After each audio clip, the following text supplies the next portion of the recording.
দৌড়াইতে থাক, সাফা মারওয়ায় দৌড়াবি, সাদা কাপড় পরবি, আল্লাহরে ডাকবি, বাইতুল্লাহ চক্কর লাগাবি আর বলবি লাব্বাইক আল্লাহুম্মা লাব্বাইক লাব্বাইক লা শারীকা লাক লাব্বাইক ইন্নাল হামদা ওয়ান নি'মাতা লাকা ওয়াল মুলক লা শারীকা লাক।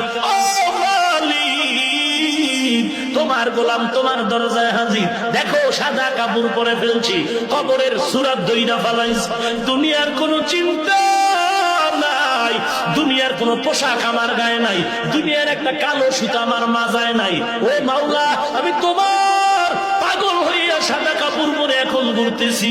আল্লাহ ডাক দিয়া কয়, একবার তুই সবায় দৌড়া, আর একবার মারওয়ায় দৌড়াবি, আবার আমার অর্ডারে বান্দা মিনা মুজদালিফায় যাবি, আরাফার ময়দানে যাবি। তুই যদি যুক্তি দিয়া কও কাবার ঘরে নামাজ পড়লে 1 রাকাতে 1 লক্ষ, কিন্তু মিনায় গেলে মিনায় ময়দানে নামাজ পড়লে 1 রাকাতে 2 রাকাতের সওয়াব নাই, আরাফার ময়দানে 1 রাকাত নামাজ পড়লে 2 রাকাত নামাজের সওয়াব নাই, তাহলে ওখানে বইরা লাভ কি? আমি মক্কায় বয়া বয়া আল্লাহর সাথে লাইন লাগাই।